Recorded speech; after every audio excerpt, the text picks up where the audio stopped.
On Christmas in my town, children go missing. For the last 3 Christmases, without fail, the worst has happened. A child has gone missing. I remember it like it were yesterday. Parents used to let their kids play freely in the icy snow outside, and now it's just empty. Children can't be children. There were no Christmas trees, Christmas carols. It just became a sad holiday in my town. The first to disappear was Tommy Graham. He was 11 years old, and although I'd seen him around, I didn't really know him personally. I remember my mother crying about it. Just the thought of something terrifying happening to a child distressed her greatly. That Christmas, my dad held on to me tighter than he had ever before. The following year, another Christmas came and another child was taken. Her name was Cheryl, and she was only 4 years old. And just like Tommy the year before, little Cheryl was never found. Despite everything that was going on, it wasn't until the 3rd child disappeared that I was truly heartbroken. His name was Finn, and he was one of my friends. We lived on the same street. We would walk to school together each day. My dad used to take us to the cinema most Sundays. Finn was like part of the family, and I still think about him to this day. Where would he have been now? What would he have done in his life? What happened to my best friend? Every Christmas, children in my town go missing. This is part 2. If you missed part 1, go back and watch that. It was finally December, and my dad told me that he had a surprise for me. From behind his back, he pulled out an advent calendar. Every year, my dad got me an advent calendar. But this year, he was worried he wasn't gonna be able to find one. Most of the shops were selling out of them really quickly. Being the dad he was, he spent hours driving around town looking for one until he found one for me. And it was December 1st, which means I get to open one right now. I was excited to open it, but I couldn't help think about my friend Finn. He loved advent calendars too. I started to cry, and my dad comforted me until I fell asleep. I had completely forgotten to open the first door of the advent calendar. When I fell asleep, I began to have nightmares. It was a horrific dream about him and the other kids that went missing. The first thing I looked at was the advent calendar, with its cute little hand-drawn houses covered in snow. But almost immediately, I noticed that something wasn't quite right about the advent calendar.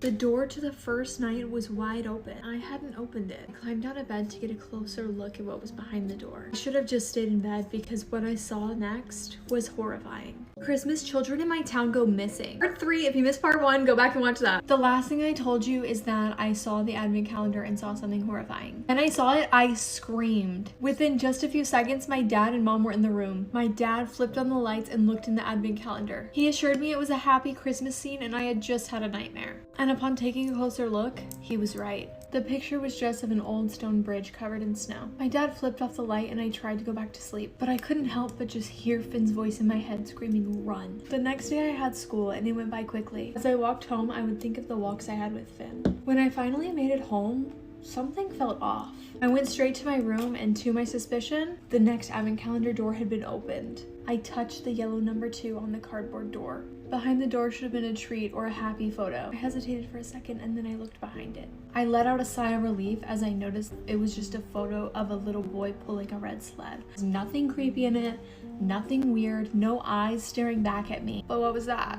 There was something sitting on the red sled, and it was the same ominous figure from the night before. I rubbed my eyes because I was 9 years old and there was no way that this was actually that scary. And the figure was gone. But all I could think about was what was going to happen when I opened door number 3. Story time about how my best friend was stealing from me. A little background information. I was 17 or 18 whenever this all happened, and I was a senior in high school. Now, my family and I had just moved to a new state, and that is where I met my best friend, who we are going to call Grace. Now, Grace and I clicked instantly, but anytime that we would hang out, she would always want to come to my house and never wanted to go to hers. Her excuse was that she had a lot of siblings and our house was super small, there was nothing to do, you know, which I didn't really care. I had no problem with this at all, until some weird shit started happening in my house. And when I say weird shit, I mean that stuff in my house literally started disappearing. Now, at first I wasn't that suspicious because it was just my clothes. And y'all know how things get lost in the laundry sometimes. But then it started to become stuff like my shoes and purses. So, you know, I go and I ask my mom if she's seen any of my clothes or shoes or purses. And she goes and looks through her things to see if anything might be mixed in, but while she's doing that, she's realizing that some of her shit is missing too. So at first we're thinking that it's the cleaning lady, which I feel super bad about, but you know, before we blame anybody else that, you know, we love and trust and we think would never steal from us, we would think that it would be more logical for somebody who doesn't really know us to steal from us. So we confront her and she denies everything, but just to be sure, we did something to test her and she did not steal our shit. But after this, we're getting a little bit worried that other stuff in the house might be missing, so we go and look, and our jewelry is missing as well. So now we only had 2 suspects. First, we had my cousin, because she would stay over sometimes, and then we had Grace, which I thought was very unlikely because she was always with me. But nonetheless, I started to be more cautious around her. I would try to be more aware of where and what she was doing while she was in my house. And for a few days, nothing happened. So obviously, after a few times of her coming over, I was 99.9% sure that she wasn't stealing from us. But then, of course, the one night, she must have not realized that I was still awake because she got up to, I'm assuming, go to the bathroom. So I keep pretending to be asleep. And when she walked out of my room, I saw her walk towards the living room. And I decided not to go out there. Instead, I was gonna wait until she came back with shit because that would be super awkward if I just went out there and she really could have just been getting some water or something. Well, what do you know? She comes back with some of our shit and she stuffs it in her book bag. So I decided not to confront her. I actually wait till the next day to just tell my mom about it. And that's when she told me that I just wasn't allowed to speak to Grace again or see her. But I wanted my shit back, so I go to her house to surprise her. Her sister ends up answering the door and she lets me in. So, she brings me into the living room and I'm sitting on the couch, and whenever Grace comes into the living room, y'all should have saw her. It looked like she's seen a fucking ghost. And then she goes, "Why are you here?" Like, girl, you're not even gonna pretend to be happy to see me after you just stole all my shit? After you just robbed me? How rude of you. No, but I actually told her that I was there to finish a project with her, so she was like, okay, we can do it in the living room. And then I tell her that I need to go to the bathroom, and I go back.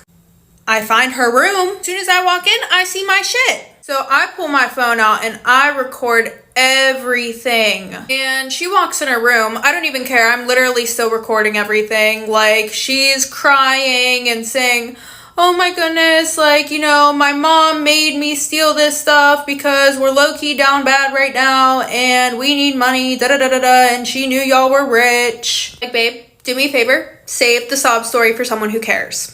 And okay, just for shits and giggles, let's say that you are struggling. If you're struggling that bad, you would have been sold my shit, because why is everything still in your room? So, I threatened to call the cops on her unless she gives all my shit back, and she didn't want that, so obviously she gave it all back. Well, I did find out a few days later that she was, in fact, trying to sell my stuff. But I don't care. You should have just came to me instead of fucking somebody over who actually cared about you. This is Spooky Cookies. You may have heard stories of people getting into traumatic car accidents and being saved by someone who was never really there. They would recall being comforted by a person just after the accident, but when the paramedics came, they were always found alone. This supernatural phenomenon is called the third man syndrome, or the third man factor. It's when an unseen being intervenes at a critical moment, when people are in great stress or in a life and death struggle. They are there to give comfort, aid, or support. More recently, I've heard the third man factor being mentioned in car accidents,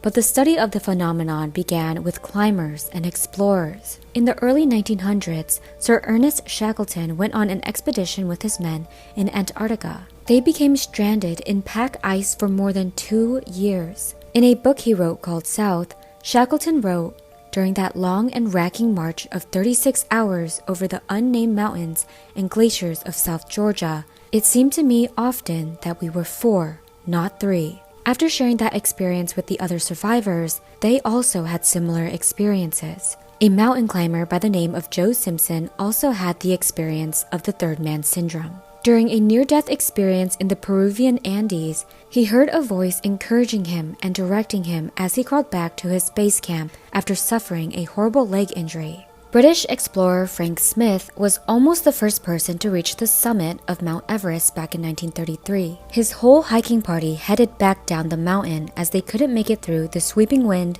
snow, ice, and low oxygen. Smith continued up the mountain with a companion, or so he thought.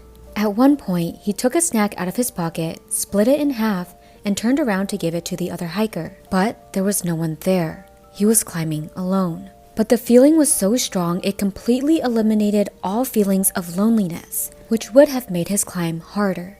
Many believe these are the acts of a guardian angel. Science explains this phenomenon as a coping mechanism or an example of a bicameral mentality. In other words, it's the workings of our own mind, but we believe it to be something bigger, something more supernatural. But that doesn't explain away everything that people have experienced with the third man syndrome. One survivor of a terrible car crash was helped by a mysterious paramedic who called his family for him. He was in a critical condition when the first paramedic on the scene held his head together and comforted him.